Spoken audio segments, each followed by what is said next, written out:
you go. That's the Syracuse mile. Right there, that's 130 miles an hour.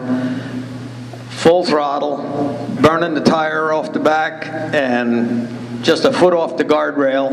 You just cannot have a better experience than that. That's just, your ears are laid back, the wind's pulling your face back, and there's just no reason in the world to shut the throttle off until somebody comes out and says, "Stop, it's over." Actually had a race in Pennsylvania, a TT race. It was a championship for Pennsylvania, and all the best guys went to it. They came from Ohio, Massachusetts, everybody was there, and it was a 10-lap feature, and we had at it. And it was one of those races where nobody could break away, and I had the lead probably 6 of the 7 laps. Everybody was passing 2 or 3 times a lap. It was unbelievable. It was just a great, great experience. Well, our tongues are hanging out. You say, what's going on? You lose track. It turns out that the fans and the officials thought it was so cool, they ran it for 13 laps. Oh. And they just ran it until they could see that we were about ready to just pull off. Nobody had anything left. These are heavy bikes. That's not, Honda CR250s. These are 400-pound bikes.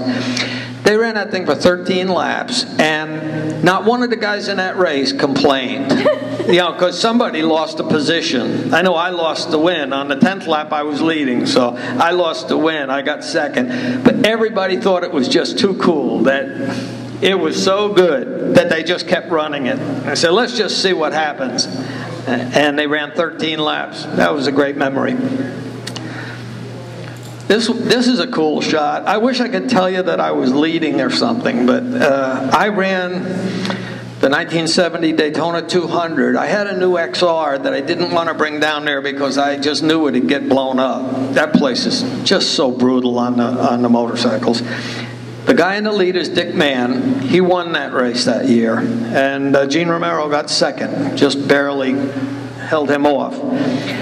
The guy behind me, I'm 72, that was my national number that year for Daytona on the KR. And the guy behind him is Mike Halewood. Any of you that know Formula One cars, he drove Grand Prix cars. He was like 7 times world champion in the 500 class in Europe, and he came and rode a factory BSA there. So just to have that picture that has the 3 of us in it at that one point in time, I don't know when that was, but it is just an awesome picture. That's one I show off and talk about all the time.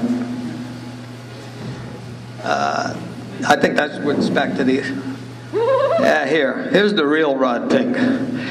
I had already scooped the snow out of my face. This was that ice racing, and I took a face plant into the snowbank, just stuck it into the corner too hard and threw it away and went into the snow, and I got up and said, oh my God, I'm blind, I lost my eyes. But the snow was just packed in the helmet, I can't see. Well, open your eyes. So I scooped it out, and fortunately, that Louise, that fella that I talked about, that jacket that the wife made, she was there with a camera and thought it was hilarious and took this picture. And the bike was stuck in the snow. My eyes are still like stuck shut, and the snow's packed deck in the helmet. I hate the wintertime.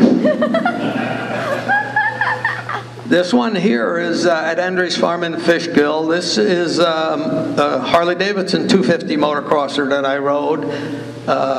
That picture, I have feelings about that 2 ways. That picture is a cool picture, and I really liked riding the Harley. It would have been a great day, except I was also a corner flagman. And about 2 hours after that picture was taken, I was helping some fallen riders in a corner, and one of the guys I know came off the track and hit me in the back and broke my back. So I was sort of semi-paralyzed for about 6-8 hours till my feelings came back, and I had to be in a brace for about 4 months and a long time healing. But that day I broke my back and was put out of commission for a long time. Thanks for mending me back, Carol. That's her job, cook and fix me. So it looks like a good day until you realize it ended in a hospital.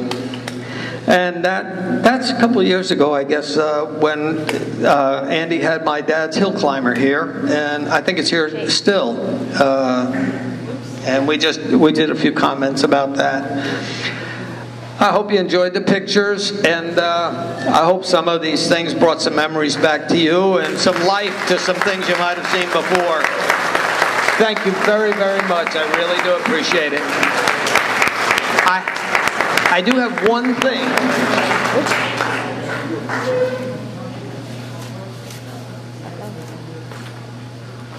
This is something none of my teachers could ever make me do.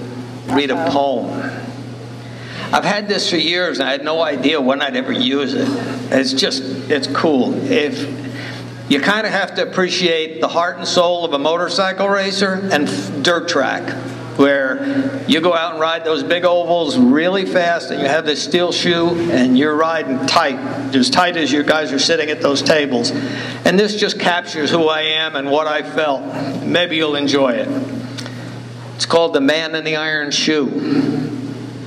You have often heard the tale of Casey's mighty SWAT, and you've heard of football heroes old and new, but seldom have you ever heard of the man in the iron shoe. Now his is a hard and rugged game, the players picked and few.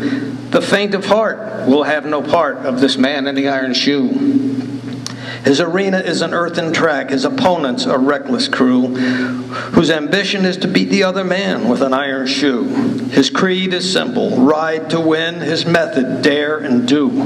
His nerves are strands of tempered steel, this man in the iron shoe. Dust and sand and clamor are part of his entrance cue of this gladiator of the track, our man in the iron shoe. He rides a steel with a brazen heart that drinks of a devil's brew. Its pulse drums high as it hurtles by with the man in the iron shoe.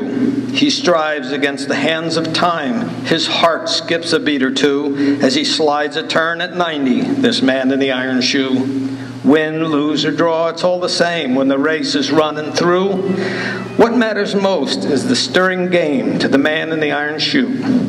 True, he may not win, but he'll try again as real sportsmen do, till someday he will lay aside a battered iron shoe. He may grow old and gray like me, but till his life is through, he'll never lose the memory of his days in the iron shoe.